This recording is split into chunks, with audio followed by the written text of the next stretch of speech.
Good morning, everybody, and welcome to week 18 of King Arthur Pendragon, year 494. Yeah. How are you all today? What's up?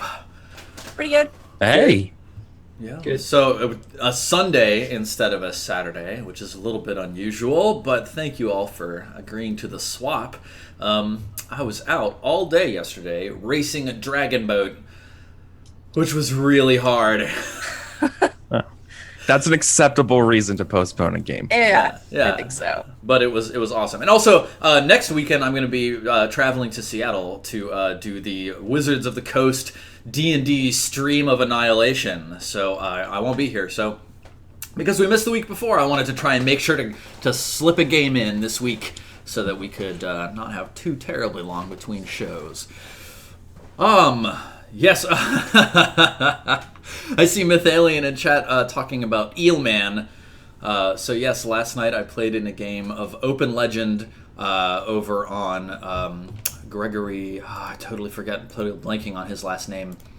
It was for ArvCon. Let's see. Hang on. Hold. Arvin Elleron. Yes, Arvin Elleron. Gregory Wilson was hosting a show of Open Legend on his channel.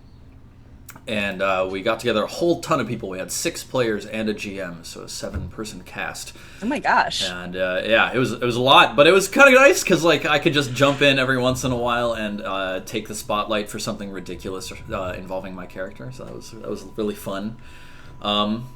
Yeah, so that was ridiculous and hilarious, and you should definitely go check it out at twitch.tv/Arvin Elleron, and Rooster Castiel dropped that in chat. Good morning, Eric. It's been at least 2 weeks. How have you been? Hey, Steven. Hey, chat.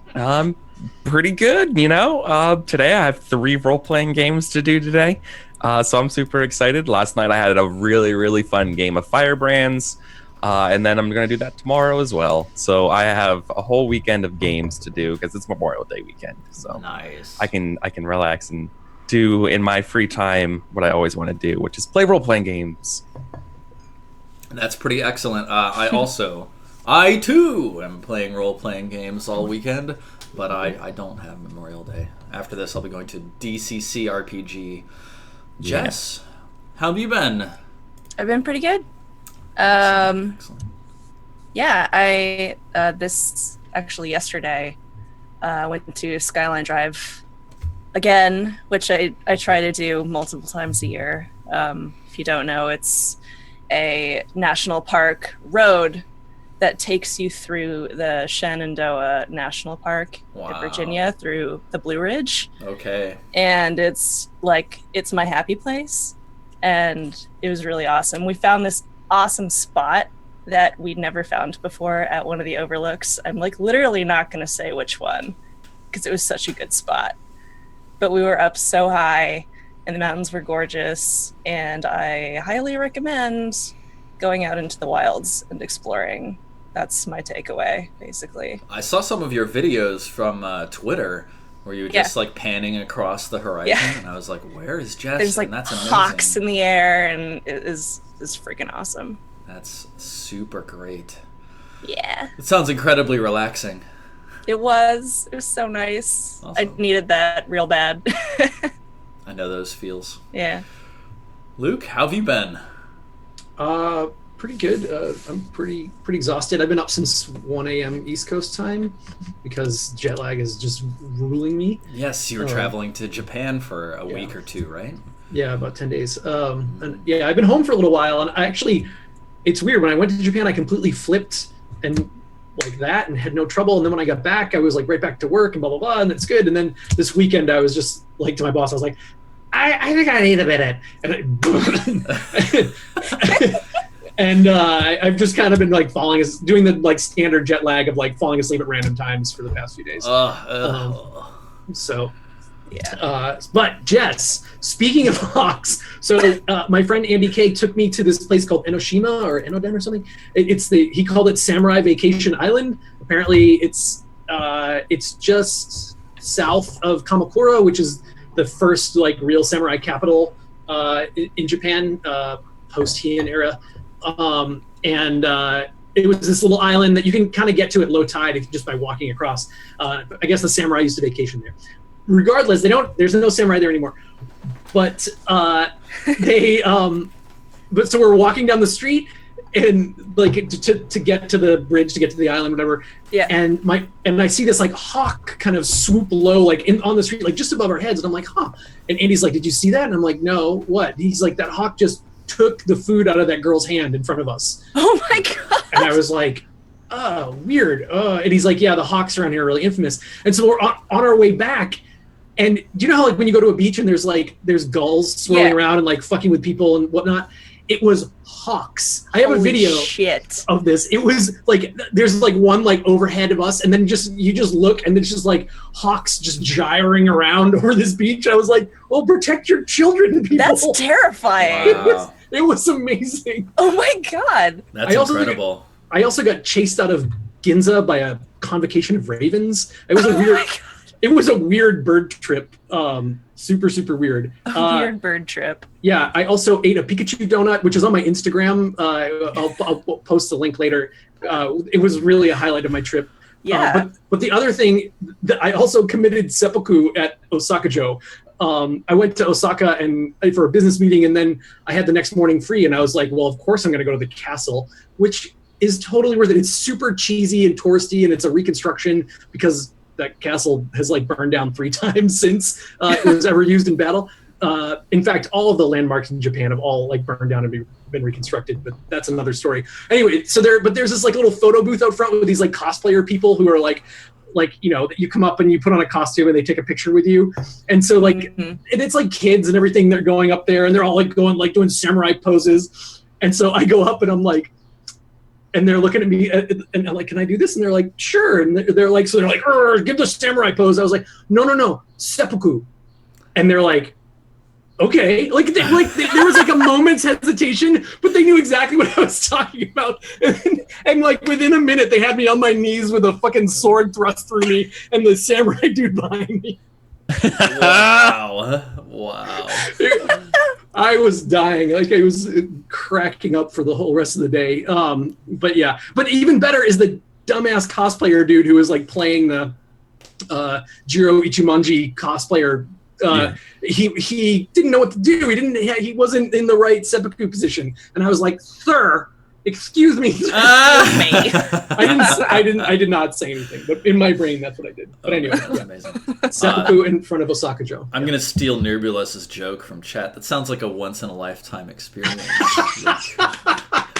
Well done. So good job, Nerbulus. Recorded for posterity on YouTube. Well done.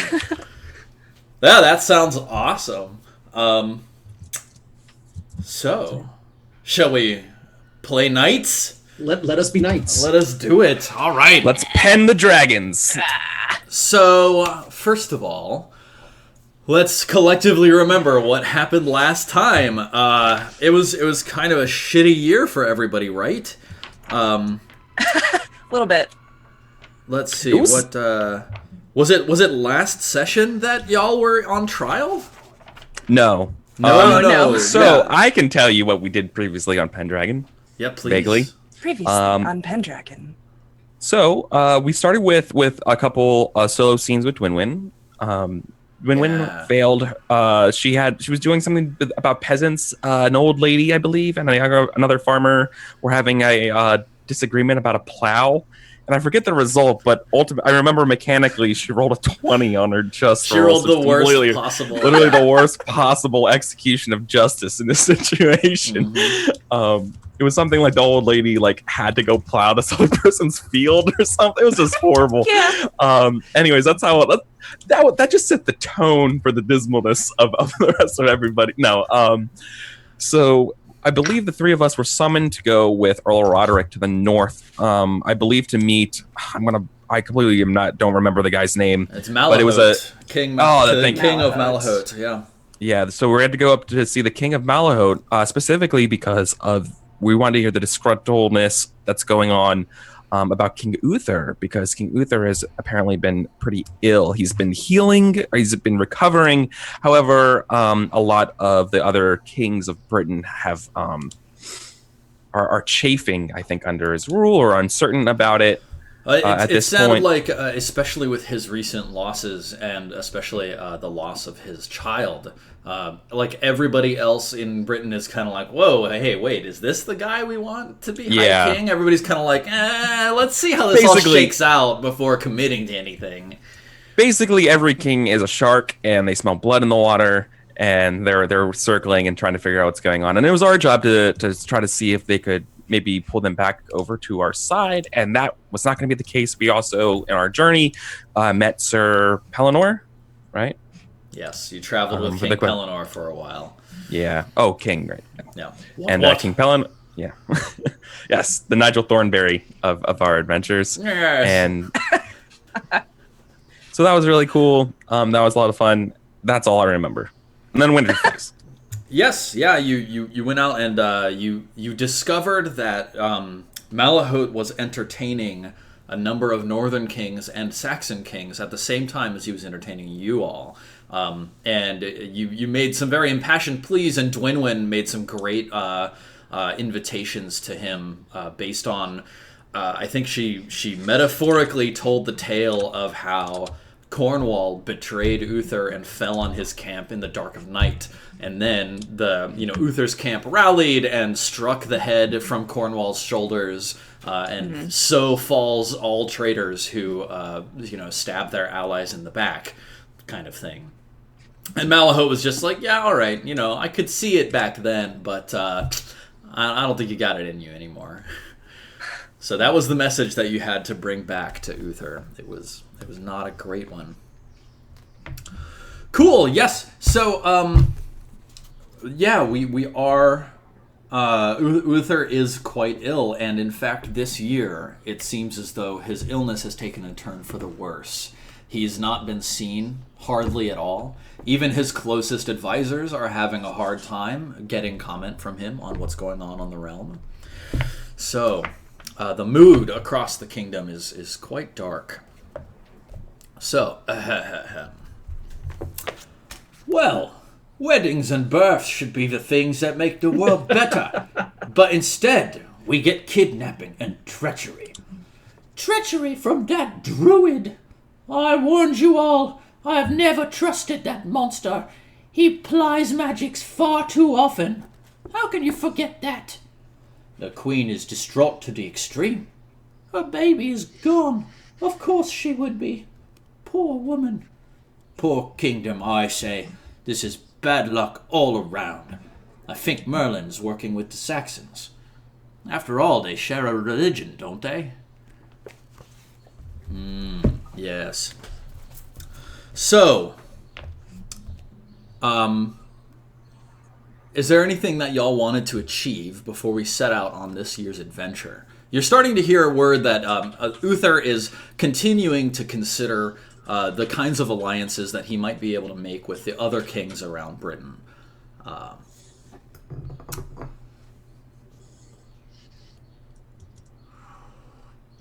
I'm good.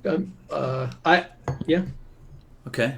Cool. I mean, I'm gonna put something in chat though. All right. Yeah, I think I'm good. Yeah.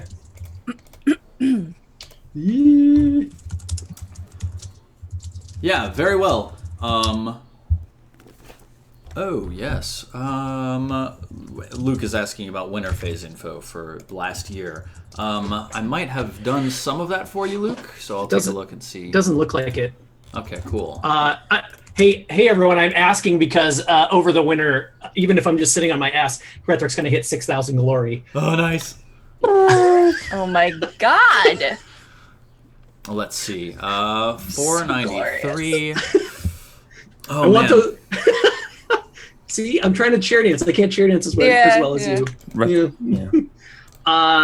But that's 2 advances for the coming year. So, but I just want to do it in the background. I don't want to stop play. Yeah. I'm looking to get a feel for what the weather was last year. I think it was 19. Okay. Yeah, I think. Yeah, it was pretty high. I think the fate was 19 last year. It was really high. Okay. Great. That's really all I need to know. Yep. Right? And then you should be able to manage the rest of it. I can roll your opposed weather roll when you're ready for it. Got Good. Yes. So, Earl Roderick calls the three of you to him, and he sits you all down and he says, "Nidian, Elaine, Hrethric, thank you for coming to my summons. King Uther has been much distressed by Malahod's response to his invitation for an alliance of last year, and he is beginning to search around for what kings in Britain still have loyalty to the realm. And his eyes have fallen upon Estragales and King Canaan. And so if we all take a look real quick at the game screen, Estragales is kind of down over here. Oh, here it is on this map. It's this entire sort of southern half of this this chunk that sticks out off the west hand side of the British Isle. Isn't that Wales? I actually have no idea where Wales is. Let's think geography. So. Let's take a look. Wales. I don't think you're going to be able to do a Welsh accent. No. No, I'm not. I would probably just butcher an Irish accent and offend everybody in chat. Yeah. Yeah, that is Wales. Yes, yeah, it's basically the south half of Wales is what Estragales is. Cool. So, yes, he says, we need you three as great and valorous knights of King Uther's realm, and also as knights who have proven themselves astute in diplomacy. We need you three to go to King Canaan in order to encourage him to join in an alliance. So in order to get there, you must ride through Clarence here to the border, cross over into Gloucester, and from there you'll head on. You'll meet an old duke at the border, and he will send his sons to escort you further. So please, comport yourselves quickly and carry this message. And he hands you a letter, and he says, this letter comes straight from the hand of the king, and it's up to you to deliver it into the hand of King Canaan in order to make certain that his words are heard.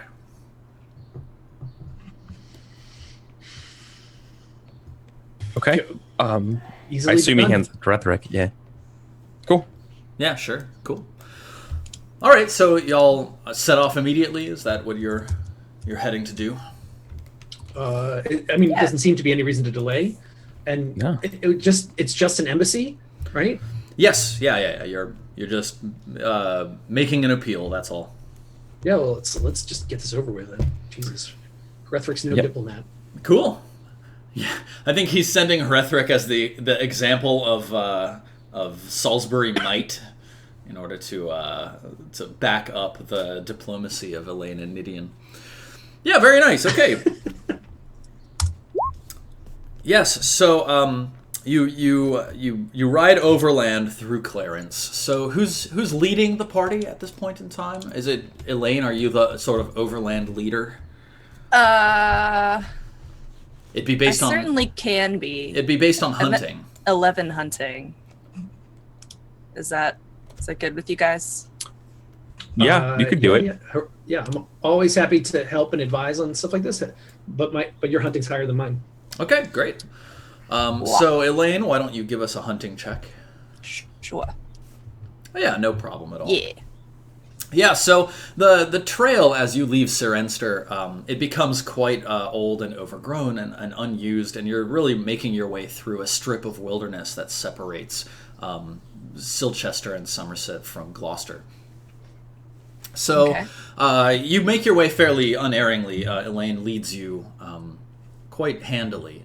Probably, as she pulls her wolf skin cloak close around her, you realize that she's got some skill finding her way out of sticky wilderness situations. Nope. And you make it to Gloucester flawlessly. And as soon as you arrive, you see two knights who are standing outside the city gates on horseback. One all dressed in bright green, and one all dressed in bright red. And they each have a handful of attending knights with them. And they hail you, and one of them, the red banneret knight. These are the twin bannerets of Glevum. The red banneret knight, he calls out to you. He says, "Hail, hail, well met, travelers. Are you by chance the embassy from Salisbury?" That we are. Yes, hail. And the green banneret knight says, "Oh, you needn't be so enthusiastic." The red banneret knight turns to him and says, "Hush, they are our guests. Guests or no, you must comport yourself with the proper authority at night." Blah, blah, blah. Yeah. Yes, they turn to you and they say, "Very well, very well. You should follow with us. Tell me, your final destination is King Canaan, yes?" That is what we have been instructed. Very good, very good. We will escort you to the border, and then from thence we will escort you to the city of Carleon. And so they set off ahead of you, riding. And I probably, you would change horses and things like that. And they comport themselves very agreeably as it suits you. Though you notice that they're always arguing amongst themselves about the proper way to do things, or which horse they should ride, or, things like that. So, they take you on a short trip down along the river, and then across another span of wilderness over to Carleon, which is an old Roman city, which actually reminds you a lot of Eburacum up in Malahode, which is the place that y'all were at last time. It's got a palisade wall all around it, and it looks like it's definitely seen better days, which kind of every old Roman city has across Britain. And as soon as you get there, you see another knight sort of standing outside the city walls. And could each of you give me a recognize roll? Sure.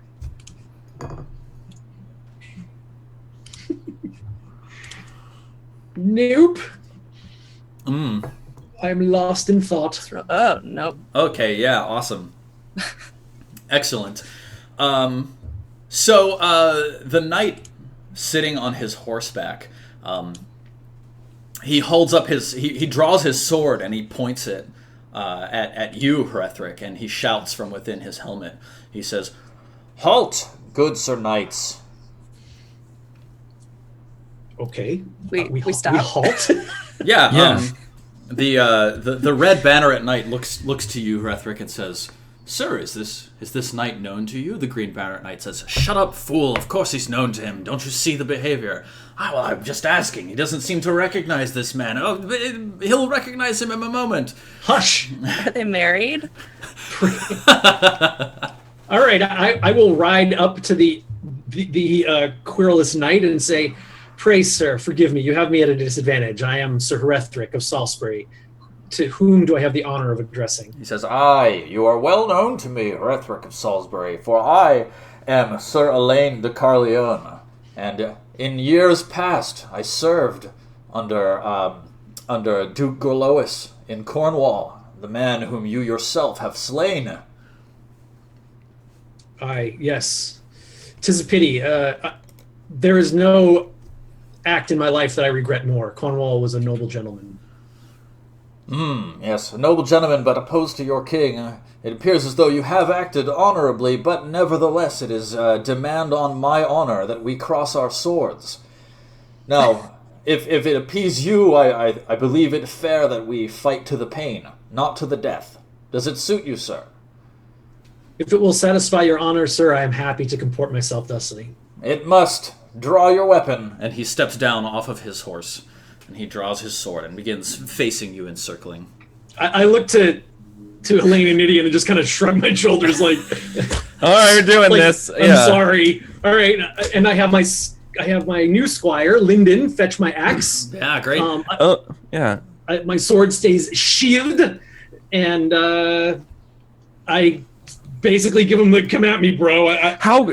How confident are we about this fight? Like, how does this guy stack up? Just look, report it to him. You said he was formerly under the Duke. Like, would he be at the same sort of knightly level as us? Is he? I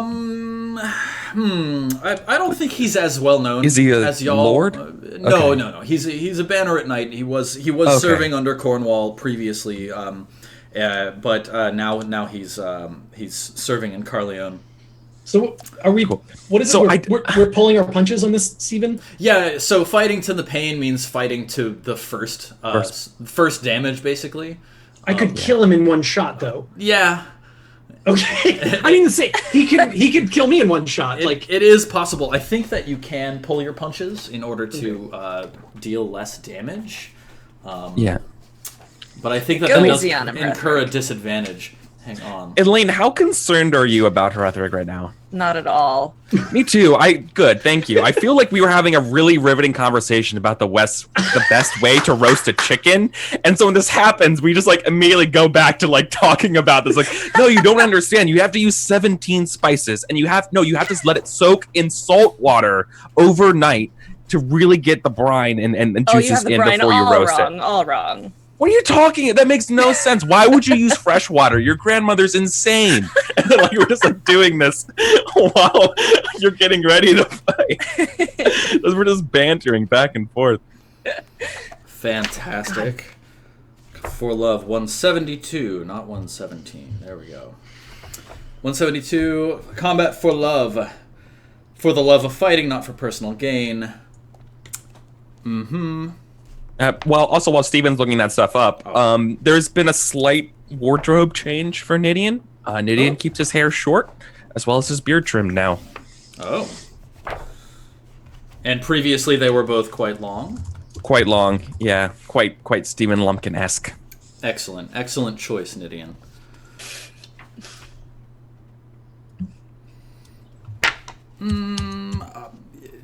Now I know that you can pull your punches and also use blunted weapons. I think the right thing to do in this case is to use blunted weapons, but not pull punches. I don't have a blunted weapon. What kind of sorry, dude. All right, let's just go. I'm sure Sir Elaine can actually provide you a blunted heavy axe. Yeah. So if you would like to fight with a safer option, that's do our squires have lesser? My squire does not. What is he? Is he just fighting with his naked steel? Yeah, we're actually knights, not larpers. We have real swords. No. The sword he has drawn is a blunted sword. It does not have an edge carved onto it. Oh, all right. Well, whatever will satisfy his honor, then I'll pick up a fucking branch. I don't know. I'll musashi it for him. So. Okay. Yeah. All right. So he rolls, or he begins circling you, and you see the passion of the love of Gorlois in his eyes.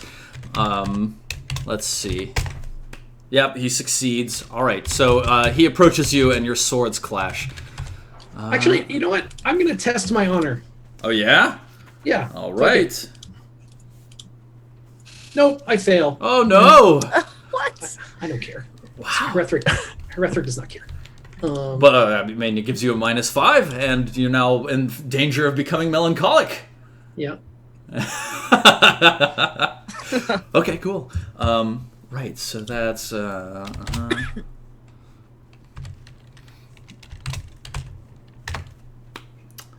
Okay, so yes, he wins the first engagement. Let's see. I'm going to say that blunted weapons will basically account as a +5 to your armor, effectively. So your armor of 10 base, right? 13. 13 base. Okay, so you feel the blow quite strongly against your thigh, but it doesn't manage to actually deal any damage to you. So the two of you clash once again. Herethric sighs and looks around. Okay. Oh, yep. Okay, great. Yep. Oh, no, wait. No. That's a miss. That's Oh, straight because up. you have the -5. Yeah, okay. I forgot. Yep. Right. Sorry. Okay, yeah, so he cracks you solidly against the ribs, and you feel a small wound on your side. You have bested me, sir. Well done. Yeah. He looks and feels very proud, and the onlooking banneret knights of Glevin both applaud. I say, sir, well done. Yes. Yeah. Is it true that for honor I lose a point of honor immediately for losing a duel of honor? Oh wow. Duels of honor, I'm not sure. It would be based on failing your honor passion. But Well, that's a whole other thing. But yeah, honor has all these weird rules. Anyway, well, we can worry about it later. Hrethric is, sir. I hope that you have satisfied your honor, and I am glad to be of service to you. yes, and he bows low and he says, "I thank you greatly for accepting my challenge. It does indeed soothe my spirit to know that I might, posthumously, defend my lord's honor." So Truly, you would have defeated me in battle. I'm like, yeah. yeah. No, he didn't see that crit I accidentally rolled. Right. That would have sent him to the grave. So, yeah, please, sir, join us for dinner tonight. I insist. A noble warrior such as yourself, one who is loyal to his lord even unto death. Please, sir. I hope you'll join us. He nods in assent and he takes off his helmet, revealing long flowing red locks, and he smiles broadly. He says, "Yes, I will gladly join you. In fact, I believe I can provide some sustenance of my own to complement our meal. So please come with me into the city and we will find a place to break our fast." Cool. Okay. Nice. I just checked the honor rules, and you do not lose a point of honor for losing an honor duel. As far as I can see, no. It's like if you attack someone, if you display open cowardice, or you attack an unarmed knight, or things like that. Got it. Cool. Yeah. Okay. So he says after you've eaten and refreshed yourself, he says, please, friends, I will bear you to greet our king. If you will, please comport yourselves as you would with your own lord. Our king, King Nanteliod, he is a friendly man who is greatly concerned with the individuals that he meets. He would like to get to know you as people and as knights. And he brings you into a great hall. And the hall is tall with arched wooden ceilings made of great beams of oak that stretch up above. It's lit by candles all along the side and all down the middle of the table. And there's a number of excellent foods placed out upon the table. Figs and suckling pigs and pheasants and fine cheeses from foreign lands, in fact. And sitting at the end of the table is King Nanteliod, a single silver band pulling back his blonde hair. He stands and he greets you and he says, "Please, good sir knights, you come from Salisbury, yes?" Yes. Yes, that is what I've been told. Welcome. Please be seated and join me in feasting. Sir Nidigan, I have heard of you. You have lent your skill in battle to Uther many times, yes? Oh, you honor me knowing my accomplishments. However, regrettably, I do not know yours yourself. Who could you tell us and give us the honor about describing yourselves to your humble guests? Well, yes. Well, I'm King Nanteliod, king here in Carleon for these last 15 years. My family is a humble one, and we strive to make our guests as welcome as possible. But please, I'm gravely interested by the goings on in Salisbury. Tell me of your lord and your lady, of Earl Roderick and the Countess Ellen. How are they?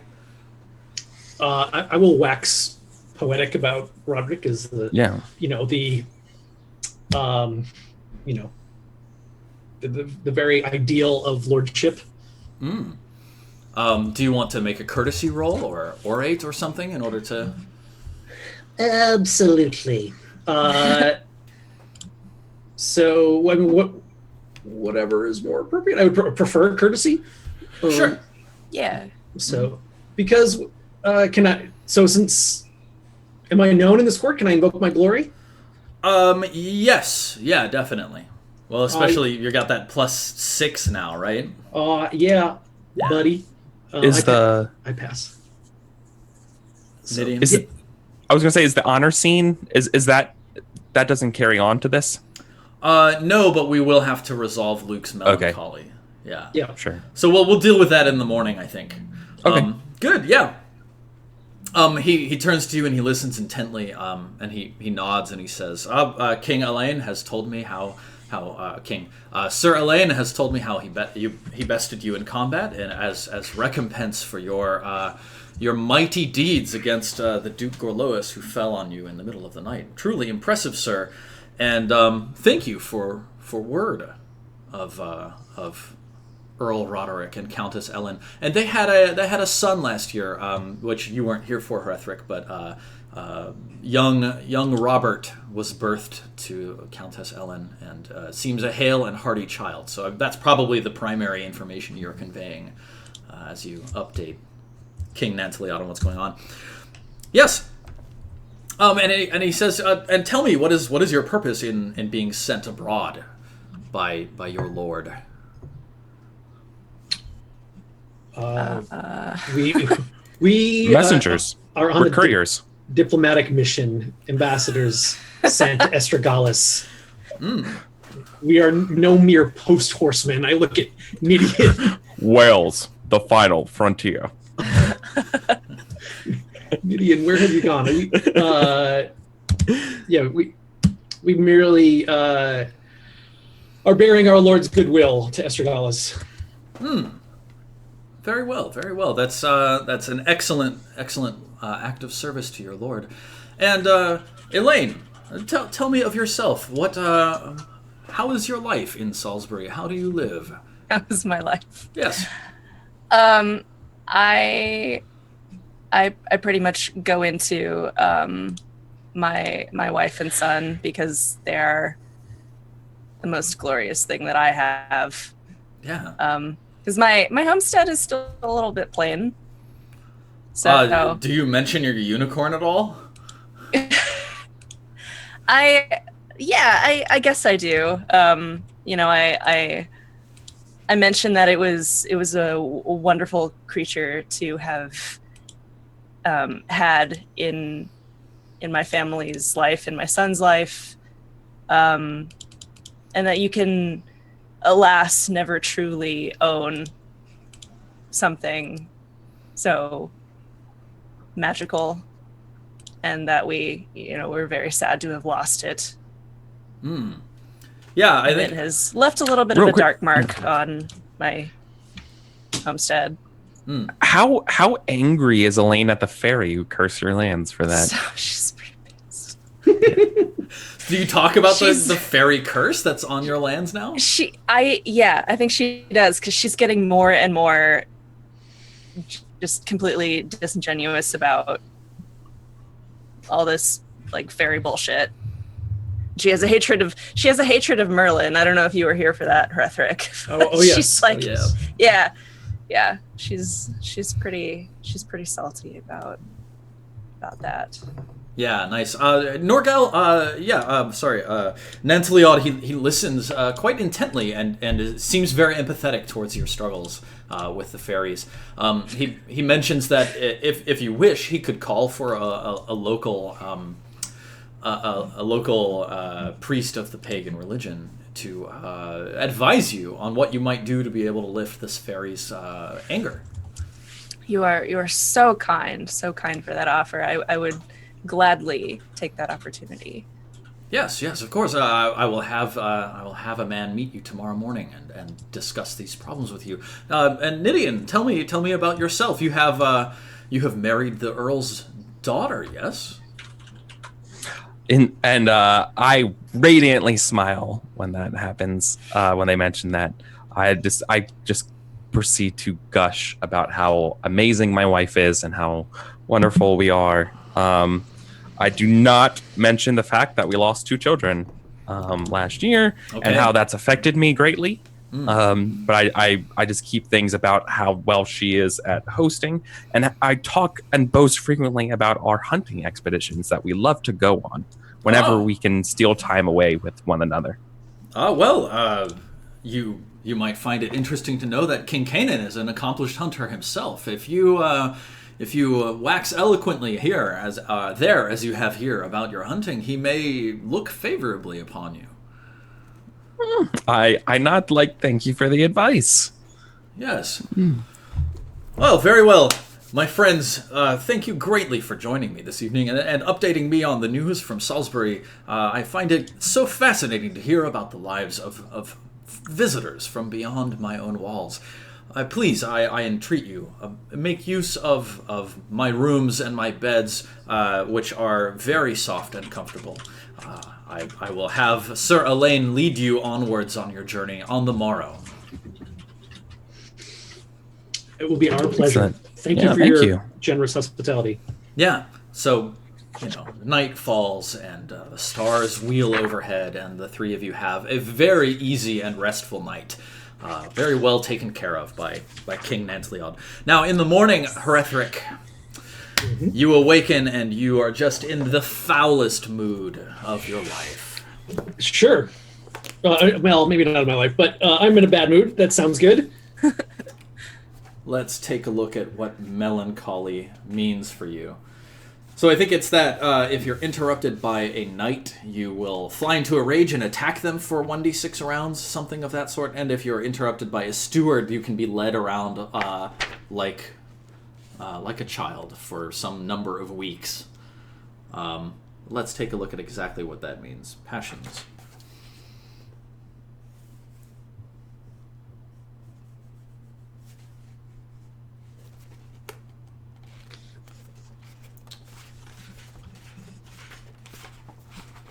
Yes.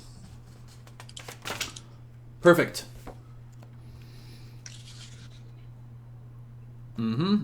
Yep, it's exactly that. And how many weeks will it take? Equal to the passion that provoked the dismal mental state. So you'll be stuck in a melancholic state for 11 weeks, unless someone can snap you out of it. Now, Nidian and Elaine, Elaine, was it you who were melancholic before, or was that Ivan? It was Ivan. Okay. Yeah. But it was Nidian who broke you out of it, right? Mm-hmm. Yes. And Nidian has been stuck in the melancholy before. Okay. Yep. Yeah. Right. So you're all sort of aware of what has happened to Herethric as a consequence of meeting this knight who challenged him.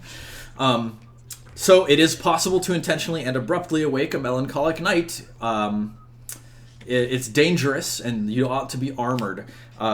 So what generally happens is the healer, whoever's attempting to break this knight out of his reverie, the healer must use any passion or trait that you think will penetrate the victim's trance. If there's an opposed passion roll between your passion or trait and his honor, if you win, then the condition is ended. The victim snaps out of it. If the victim wins, then they fly into a rage and attack you, and they get a +10 to all of their attacks. And if it's a tie, then nothing happens. So Yoicks. Yeah. Ooh. So, which of you would like to make this attempt, and how would you like to approach it? So you can leave me alone. I mean, if you're afraid of me.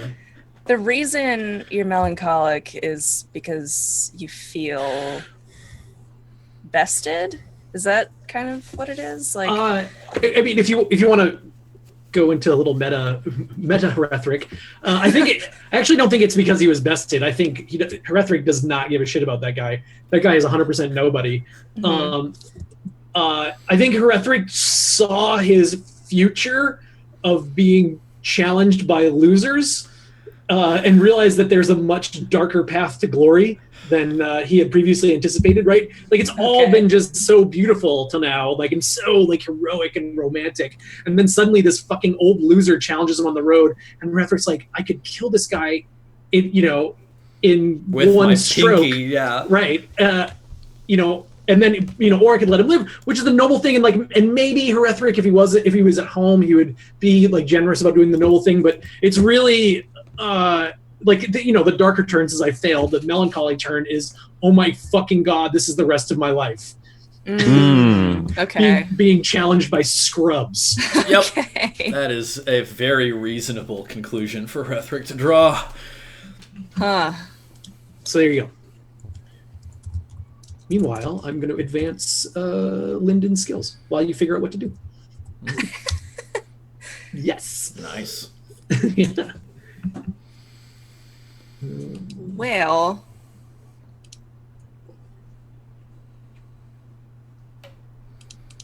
so would that be like fighting honor with honor if it were an honor passion? You certainly probably could do that, but it's up to you to make the narrative justification for using whatever skill you want to use. Really. Yeah. Right. I mean, you could do honor versus honor. That's probably the best chance you have of beating me with an honor thing. Or, I mean, you could also apply on my loyalty to you all. I have a loyalty passion to you all. Family or loyalty to Lord would be easy hooks, but you're not going to beat me, or you're unlikely to beat me. Yeah. Well, it's they're always attacking your honor passion. So if they use your if they're trying to use their loyalty to Lord passion to sort of encourage you back to loyalty to your Lord, they're fighting against your honor because it's the passion that you failed. So cool. Well, it's not it's not quite as dire. Oh, great. Yeah. Great. So yeah. Hit me with your best shot.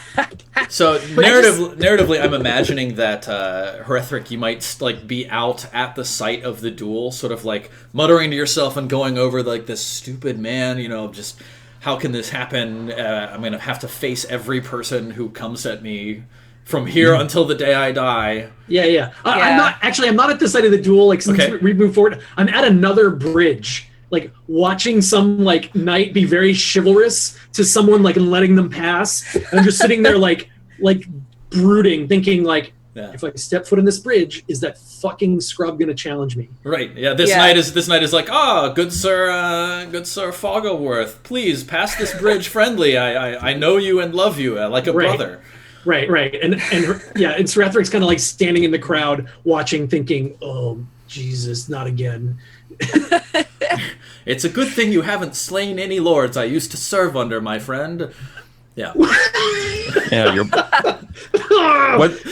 What's the name of the king of this place again? Nantiliad. Of Nantiliad. You're probably wondering why, oh man, Nantiliad has the right idea, never leaving his castle again. Right. Never having to deal with all these, every single bridge. There's a dude sitting there. Right. So Elaine, it feels like you're thinking about taking the lead on this. I think I'd like to. Okay. Elaine looks up to Hrethric. Oh. Is there what is Hrethric into? Is he into wines or fine cheeses, or is there anything that I would know about you that you would like as a treat for a gift? Sadness, pick me up. Hrethric would dearly love a reinforced helmet, but aside from that, let's see. I mean, Hrethric doesn't he obviously has his focus in certain areas, and so he's actually not very tasteful. But in a way, he's kind of guileless. If anything is slightly tasty or slightly fancy, he's just this is the best thing I've ever had. Right, and he's always trying to give you some, and you're like, Hrethric, this is just moldy cheese, and he's like, but it's the best moldy cheese. Nice. All right, so I think I bring you, I bring you some really nice aged cheese from the kitchens, just as a not as my entire token, but just as a treat. Right. Okay. And I meet you at this bridge. Good. I'm just going to give you another hint too. Yeah. Hrethric does his love is for his family, right? He has this huge. I was going to say absolutely. that. Huge soft spot for his family. But all right, so cheese.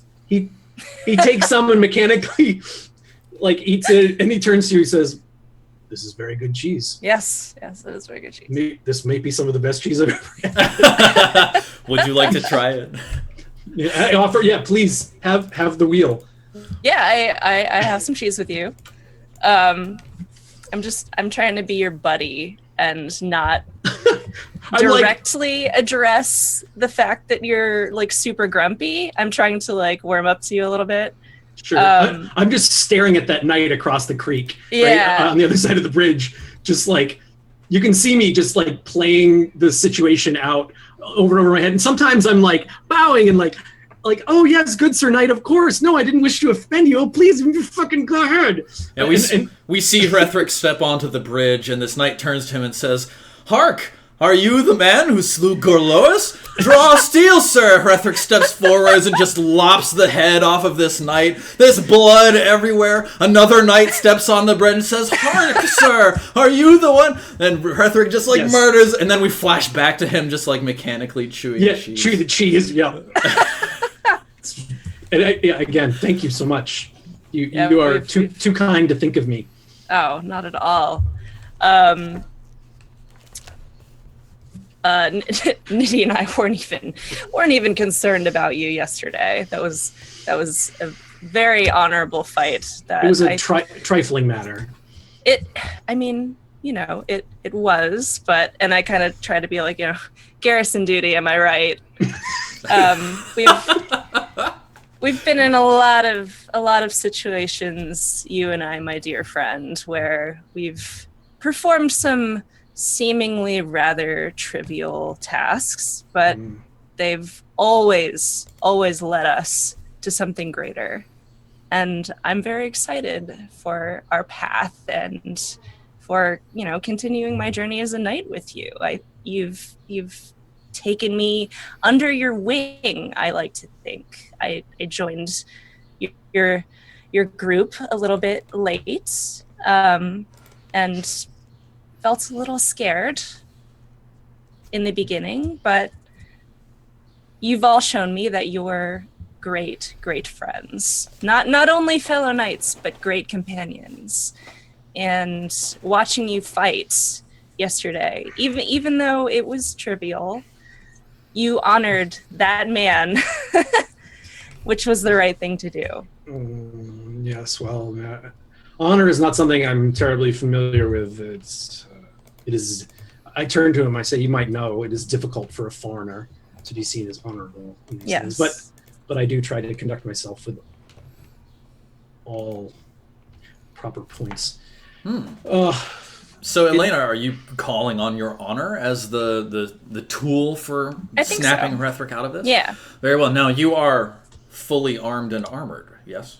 Mm-hmm. Okay, cool. You're looking quite active today. Elaine and Hrethric, why don't each of you make a test of your honor? And let's see how this plays out. Pass. Ooh.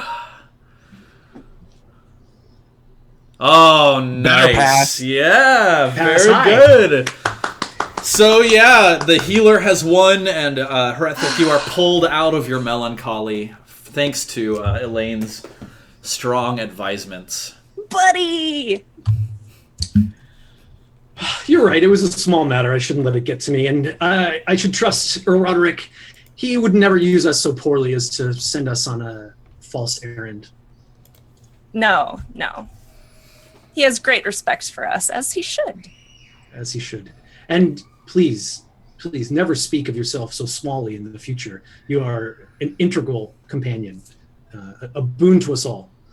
And I'm happy to fight by your side. She beams because she's literally small. Sure. And he said she true. wasn't small, so she's like, "I'm not small." Sure. There you go. All right. I forgot about the size thing. Yeah. Yeah. I'm little. Is that worthy of checking honor, do you think? I would probably give you a check to your honor, Elaine, at the end of the episode, just as you did a cool thing with this skill. So feel free to check it right now. Absolutely. Okay. Yeah. It's not a you earned a crit and therefore can check it, but it's a you did a plot thing and therefore can check it. Yeah, definitely. Okay, thank you. Looking out for you, Elaine. Yep. Agreed. Let's go. Yeah, so Sir Elaine approaches from the near side of the bridge. He steps forward. He says, good morning, good night. I have rested well, and I see that you are all looking quite rested as well. Are you ready to continue our journeys? Oh, I look at them with an apologetic look. What was I thinking? Yeah, absolutely. Please lead on, sir. Come, let us devour the road beneath our hooves on our way to Cardiff. And he saddles up and mounts his horse, and the four of you set off, heading to the south across this river. And again, the roads here are quite, they're not well maintained. So there's a fair bit of finding, like the road breaks and you have to wander through the wilderness until you find where the road picks up again, things like that. So at the end of the day, you rest at Cardiff, and on the next night you stay at Newcastle in the Nain Forest, which I believe is somewhere down here. And then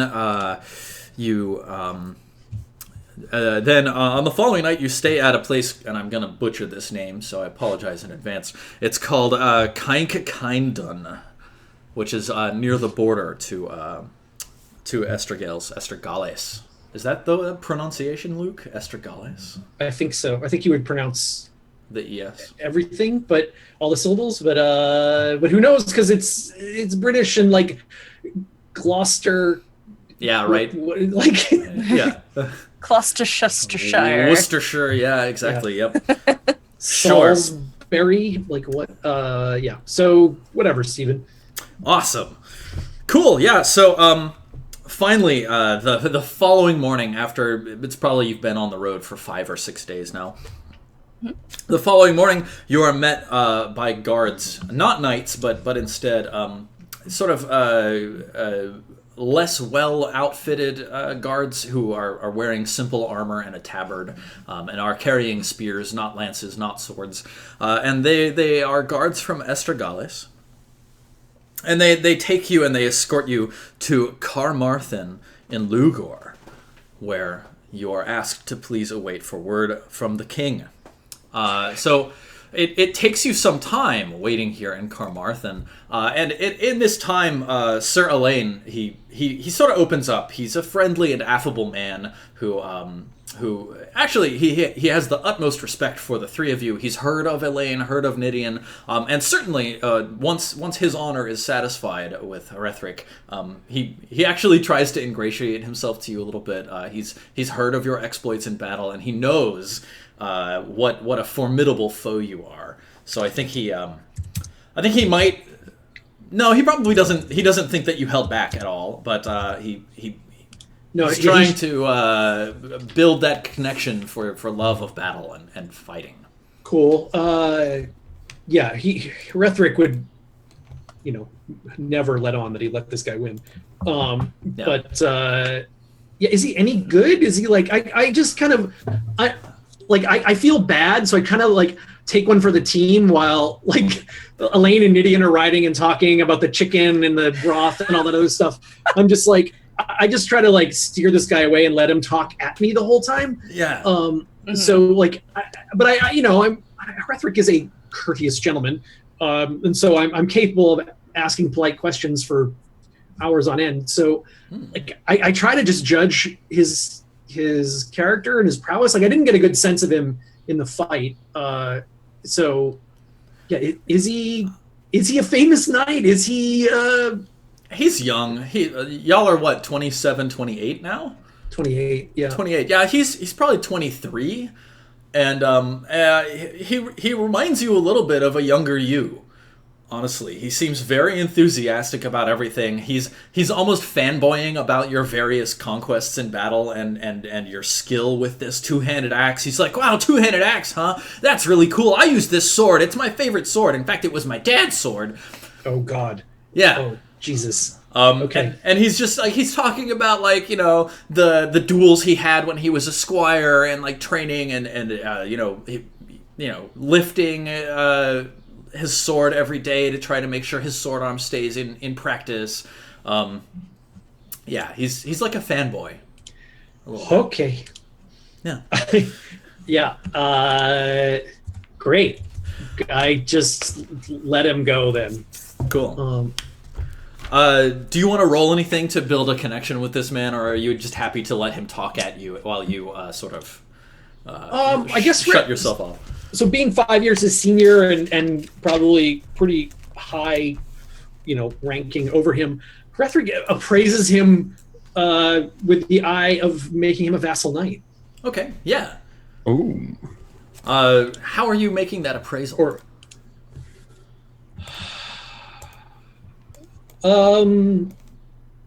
I will.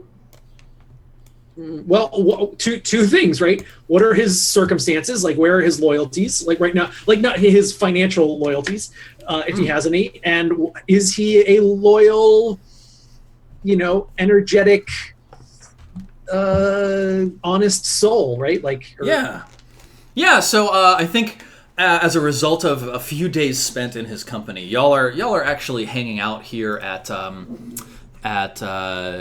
Carmarthern for 3 days while you wait for word from King Canaan.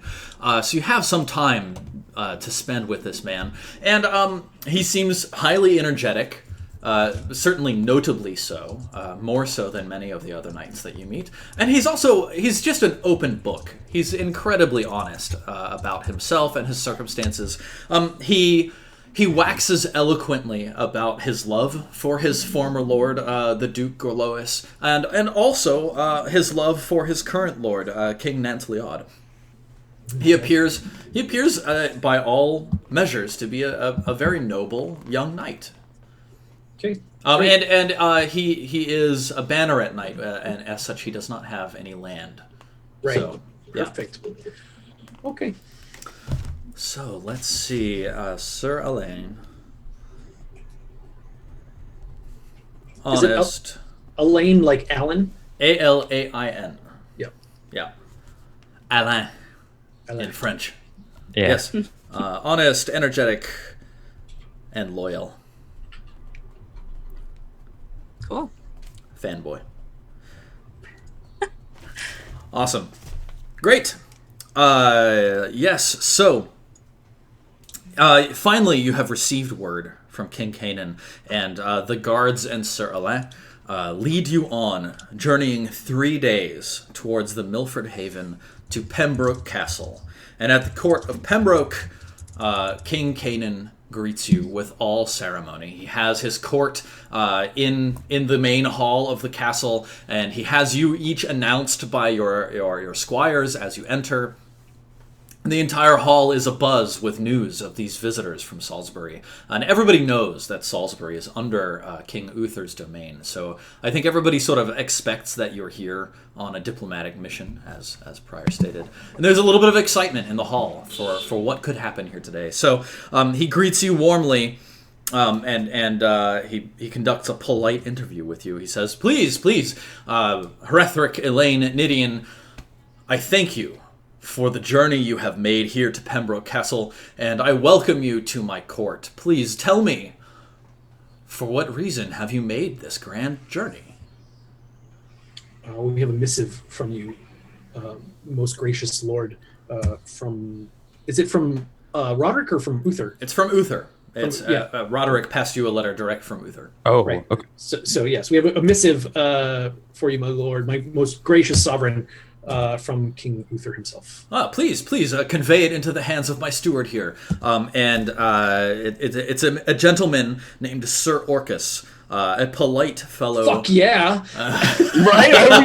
We all went there, and he's like fully covering bones. He has armor. huge horns off the top of his head. He's Okay. like Yeah, 9 feet tall. It's got a skull staff. Yeah, So wields a yeah, huge yeah, staff with yeah, a skull on top. Yep. Yeah. Okay, we're all there. Okay. Yes, so Sorry. Sir Orcus steps forward and says, "Good day, sir. I'll take the letter from you now. Thank you." He conveys it into the hands of King Canaan. And King Canaan sets it down on the armrest of his throne for later perusal. And he says, "Thank you very much. I will read this evening prior to dinner together," which I I invite you to join me formally for a meal this evening. Tell me, how is your king? How is Uther? What word from Sarum? He is well, but he is ill, and has been ill for some time, my lord. Well, but ill. Oh, this is dour news. Speak to me. Tell me of his illness. What has befallen the king? I am no medical man, but the kingdom is at peace, and there is prosperity in the land as such as it is. So he seems to be a potent ruler, but God has his mysterious ways, it seems, and has struck him with some heretofore unknown malady. Yeah. I see. That is grave news. And your lord, the Earl Roderick, how fares he? Oh, he is the most the shining example of lordship, sir. He is your excellency, your grace, whatever your grace, I think is what you would be. Probably. Yeah, your grace. Yes, if one were to read the classics, one would practically see the image of Sir Roderick emanating from the pages. Yeah, he nods. He appreciates your words. Why don't you roll courtesy just to see like how amazingly you deliver this message? Bop, bop, bop, bop, bop, bop. I'm Sir Roderick. I passed my courtesy test. Nailed it. Yeah, Nice. Awesome. Yeah, great. He nods. He says, "Well, it is good that you have come to me in these times, and that you grace my court with your presence. Please let us sup together this evening, and we will speak more of these matters." And he dismisses you, and he has his steward, Sir Orcus, who follows you and says, "Please, this way to your rooms." He's just a very direct man, and he leads you to chambers that are very nice, well furnished, well accoutered, and he lets you all get settled. With that, I think we should take a 5-minute break. When we come back, we will find out more of what's happening in King Canaan's court. So, don't go anywhere. We'll be back in 5 minutes with more Year 494. Cool. Cool. Thanks, y'all.